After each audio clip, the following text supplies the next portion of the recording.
My name is Helen Kennedy. I use she, her pronouns.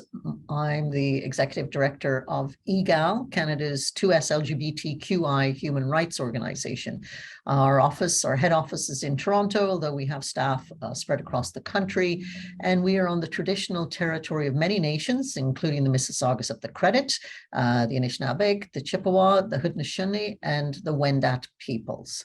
Egale is our subject matter expertise is predominantly in the area of EDID, equity, diversity, inclusion, and decolonization, with a primary focus on 2S LGBTQI peoples. Je m'appelle Olivia Baker, j'utilise le pronom elle et je suis chargée de programme à la Fondation Émergence. La Fondation Émergence est un organisme à but non lucratif basé au Québec qui vise à éduquer, sensibiliser et informer le grand public des réalités de la diversité sexuelle et de genre. On accomplit notre mission à travers différents programmes comme la Journée internationale contre l'homophobie et la transphobie qui a lieu tous les 17 mai et qui a été initiée par la Fondation Émergence en 2003. Le programme Pour que vivre soit gay qui vise la sensibilisation en milieu aîné, le programme Famille choisie qui aide les personnes proches aidantes LGBTQ+, et le programme Pro-Allié, dont je suis chargée de programme, qui vise l'inclusion des personnes LGBTQ+, en milieu de travail. Hello, my name is Maureen Hahn. I am the president and CEO of the Canadian Council on Rehabilitation and Work, also known as CCRW. My pronouns are she and her. CCRW is a national organization. We work with people with disabilities, and we also work with employers to make sure that they are disability confident when hiring people with disabilities into employment. Our third area of focus is advocacy, to make sure that there is a change in the landscape of Canada around hiring people with disabilities into the workforce. Uju Anishna Rufus Jacobs Nadijnakas, Walpole Island, Adujaba. Hello, my name is Rufus Jacobs. I am from Walpole Island First Nation. My pronouns are he, him. I currently reside on the traditional territory of the Algonquin Nation in Ontario, Ottawa, Ontario. I am the Director of Partnership Development at the Congress of Aboriginal Peoples. The Congress of Aboriginal Peoples represents the interests of Métis status and non-status Indians and Southern Inuit Indigenous people living off reserve in Canada. Hi, my name is Chi Wing. I use the pronouns she and her. I am the Executive Director of Equal Voice, an organization based in Ottawa. We have been advocating for women's participation in all elected offices since 2001, and we work directly with all political parties, elected officials, and community partners to increase the nomination of women candidates, inspire and engage young women in politics, and raise the awareness about the underrepresentation of women broadly. We advocate for more inclusive governments and also work to think about how we make our legislatures more inclusive as workplaces. We are ourselves a small nonprofit. We operate with 10 staff with volunteer chapters across the country and a volunteer board of directors of 14, and supported by a really active chapter membership. Ourselves, we really think this work is important and have our own internal policies and actively are trying to recruit equity deserving women from different backgrounds.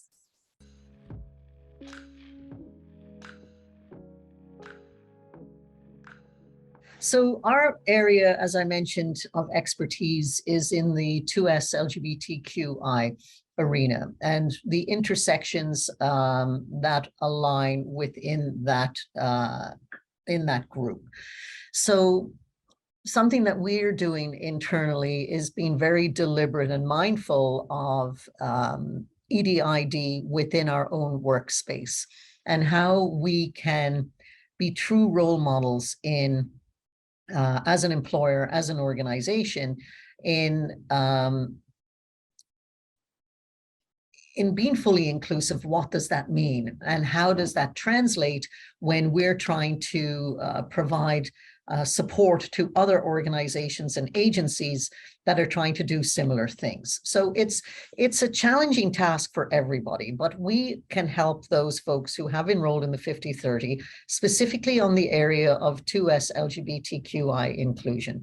We know that not every workspace and place is a safe environment for our 2S LGBTQI community members. We know that some feel unsafe to be out in their workspace. They're afraid to bring their true selves and their full identities to work on a daily basis, and they hide they hide who they really are. And that has a major negative impact on an organization's bottom line, not just in terms of the financial implications and the economic loss, but also in terms of the human toll that it plays on the individual. So Egale prides itself in being a leader on 2S LGBTQI inclusion. Any question or any issue that an organization has relating to being more inclusive to 2S LGBTQI folks and people in the workplace will be addressed and can be addressed, and we will help folks to make their workplaces as welcoming and inclusive as they possibly can be for 2S LGBTQI folks. So LGBTQ plus people have many needs in regard to having more inclusive environments at work. So first thing, if we're talking about a more inclusive culture, we can talk about being able to talk about one's partners, not having to hide who you are. Because one of the things about LGBTQ plus people is that it is an invisible minority, and often people feel the need to hide that part of themselves. So creating a more inclusive culture at work, a culture where there's a place for people to share their pronouns. I'm talking email signature, I'm talking conversations, I'm talking events and stuff like that. I'm talking about also inclusive language in both French and English. And I know like some people have a bit of trouble with making French language more inclusive. And I think that's also important as the kind of a francophone organization in this project to talk about that too. If we're talking about fair management, we're talking about equal pay and fair treatment, which is a point I think many of my colleagues will make today too. But also not expecting LGBTQ plus people to shoulder the mental charge and the emotional labor of educating everyone just because they're part of that identity and that community. If we're talking about career development, I think another point that many of my other colleagues might think about is the glass ceiling.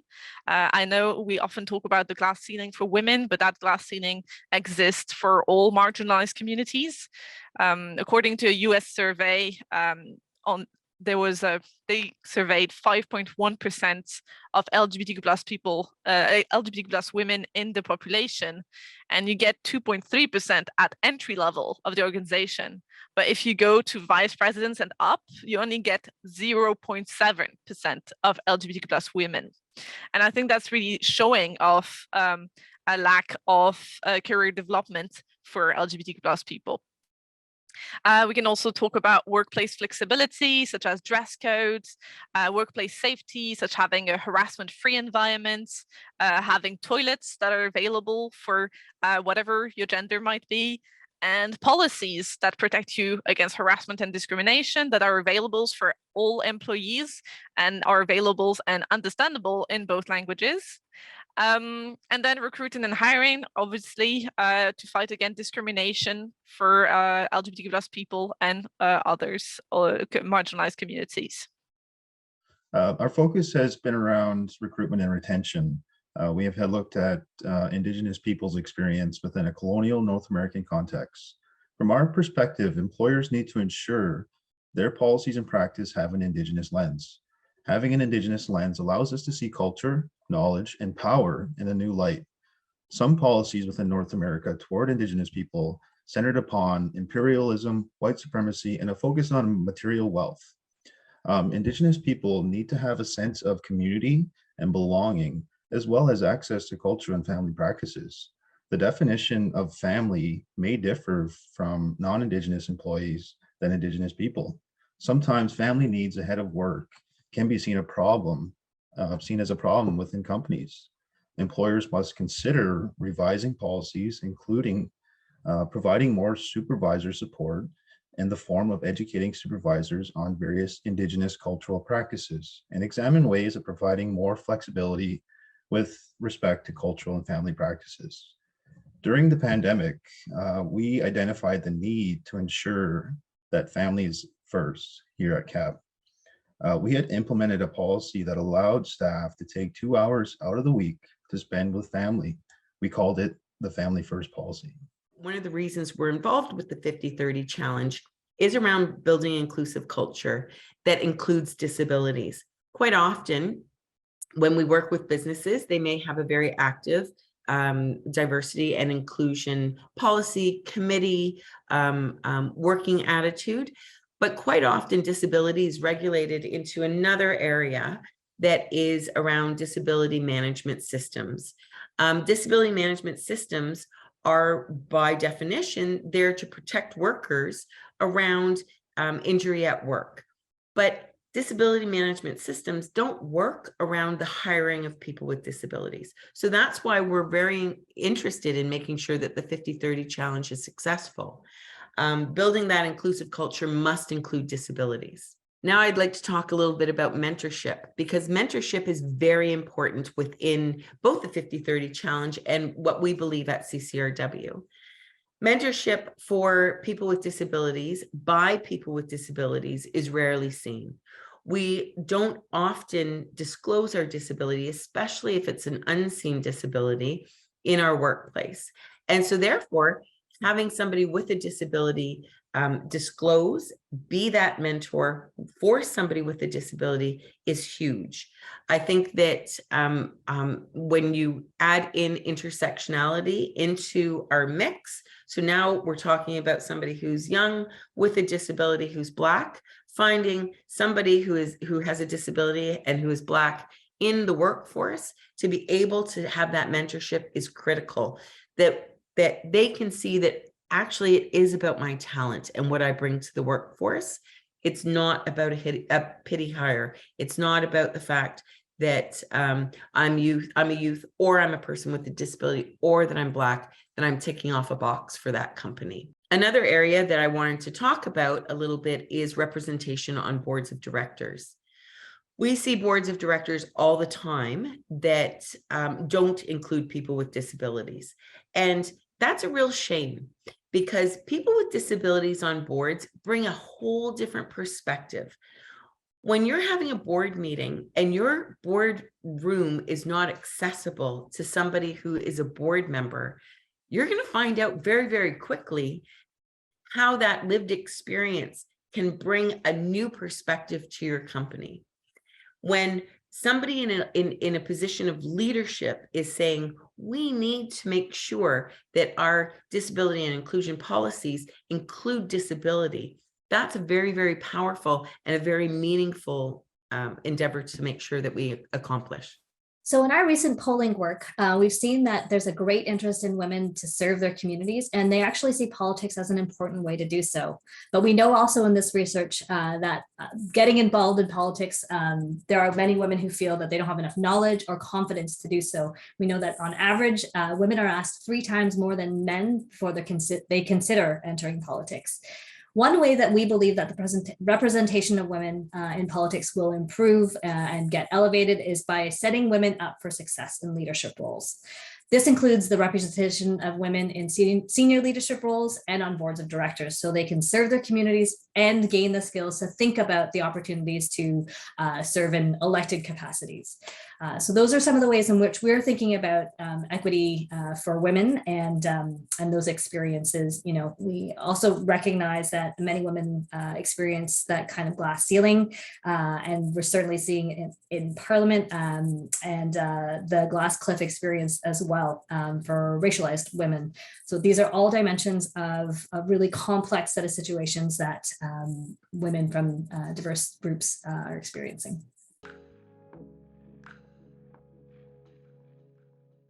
What I'm really excited to see about the changes that will come with the results of the 50-30 challenge is to have workplaces where people are not afraid of being who they are in the workplace anymore, where people don't feel the need to hide who they are, where they can bring their authentic self to work. And as a result, I think we'll have more diverse, more vibrant workplaces with happier, more fulfilled, less anxious, healthier, and more engaged employees. And that at all level of hierarchy. I am really excited that these conversations are occurring and that the dialogue is taking place in boardrooms and throughout management and throughout organizations, especially for within the organizations that have signed up for the 50-30 challenge. It's great to see this kind of leadership having these conversations around inclusive workplaces and workspaces. I really think that it's been a long time coming. But we now are having these conversations, and these conversations will, I believe, lead to real change. I think that for a long time, people have been afraid to have these conversations, and it doesn't mean that they don't want to have them. It's just that they don't know how to have them. And that's our role. Our role is to facilitate how best to have these conversations. And so I'm really excited about participating in some of these dialogues and seeing what that organic change can look like and how it will really impact a person's life in a meaningful, authentic way. I'm very excited to see a change in boards of directors and in senior management positions by hiring people with disabilities and changing that landscape in Canada by not looking at disabilities as a deficit. In the Employment Equity Act, disability is the only marginalized group that has a definition of a deficit.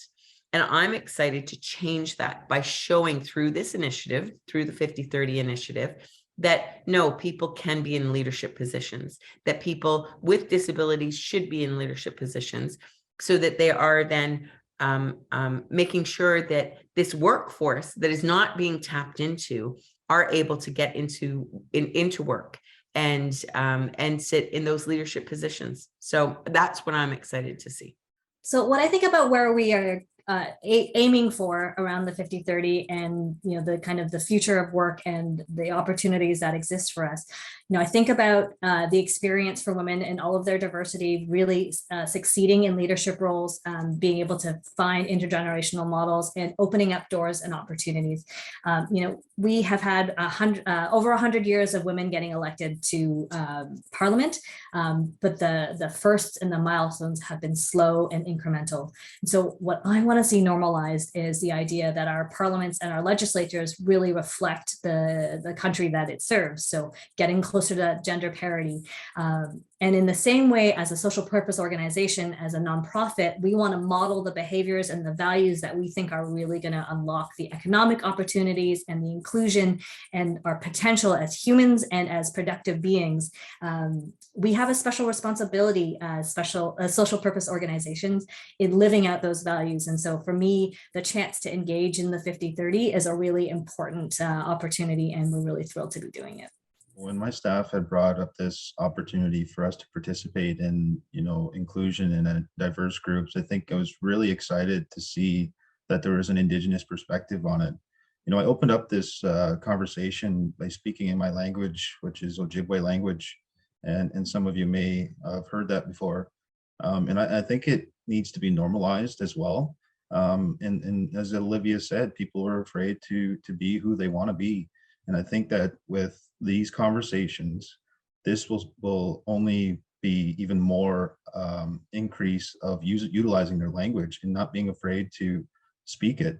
And I just wanted to say that, thank you to Egale for, being, considerate for Indigenous people and the perspectives of our people, and being able to, increase the gender parity within, senior management or board levels. And, I think within our own organization, we're doing the best that we can to have that parity.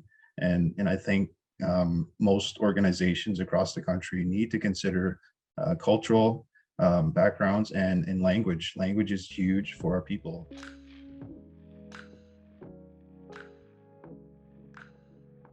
Hi, everyone. My name is Anya, and I'm the co-founder and chief operating officer of Diversio. And we are a data and technology platform that helps organizations collect, analyze, and improve diversity and inclusion across the workplace. We have partnered with Egale Canada to help you reach your goals under the 50-30 challenge.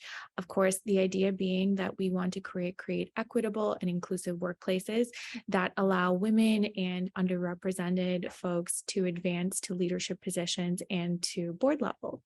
The way that we typically do this with other organizations, like we're going to be helping you do this and achieve this, is by leveraging our technology. Our technology works by first collecting data from employees, and we do this by deploying a 4-minute anonymous pulse survey where we ask them questions about their identities, so things like gender, race, sexual orientation, disability, Indigenous identity, etc. And we also ask them questions about their experience in your organization. We ask, do you feel valued by your teams? Are your managers fair towards you? Is your workplace safe from your perspective? After we collect all of this data, we process it and we generate insights for you to be able to understand not just the diversity across your organization, but also levels of inclusion. Is everyone equally empowered to do their best work? If we find any barriers or biases, we then allow you to leverage our dashboard and our database of solutions to help your organization improve through programming, through policies, through education. We tell you what's going to work to set you up for success, to have that diversity throughout the organizational pipeline, and to empower every single one of your employees to be their best selves at work. Diversio has done this many times before, so I promise that you're in good hands. We, for example, were the provider for Equal by 30 and their challenge to increase representation across the energy sector of women and other underrepresented folks. We worked with organizations globally to help them achieve their diversity, equity, and inclusion goals, and we're really excited to be partnering with you today. 30 challenge can do for participants to help them along their road to be more inclusive is benchmarking. So basically, we all know the idea, and I hope we're all familiar with the idea of you can't fix what you can't measure. So the idea is to start measuring those gaps that you might have. And I think it's the idea to recognize with humility that we're not perfect. Nobody is. And, like Fondation Emergence is a small organization too. We're 9 employees right now, but like a couple of years ago, there was only 3 of us. So we definitely understand the challenges of being a small organization or a nonprofit or a small business and not really knowing how to start, or not thinking you have the tools or the means to do that. So what I'm really excited about the 50-30 challenge is it really takes you by the hand and it helps you along that road. So first you have the benchmarking phase, which is basically assessing where you are in that journey. And then you have access to tools with road mapping, which is basically knowing where you are, where do you need to go, in which direction, what are the next steps that you can take. And here are resources, here are tools to help you reach those next milestones and those next steps. So I think that the whole idea here is really to reassure people who have, I truly believe people have those good intentions of, we want to be more inclusive, we want to be more diverse, but how do we do that? We're not a big company. We don't know, we don't have departments in charge of doing that. So the 50-30 challenge and the project we're working on with Egale is to convince and reassure small businesses and nonprofits that they can do it and to give them the tools to do that. I just would like to reassure organizations that have signed up for the 50-30 that they're not alone in this journey, that the experts that they're listening to in this piece are all here to provide the support and the necessary help and resources that they need in order to make their workspace and workplaces exemplary around EDID. We have the subject matter expertise, we have the partnerships that cover every aspect of the equity lens, and we're here to help those organizations to address each aspect of that equity lens. So you're not alone. We are here to provide our expertise to you so we can help you along this journey. So I just want to acknowledge the work that we're doing, that many of us are doing around inclusion is not easy work. They're difficult conversations to have, and they take bravery. And so as we have these conversations, we need to be kind and gentle, and we need to remember that many of us are coming from different positions as we do this work. And so that lens around care and compassion as we try and make the communities and the workplaces that we'd like to have set up is really, really important. And that's what we as caring organizations do, is we want to help make sure that you're well equipped to do that and to learn with you. So thanks very much.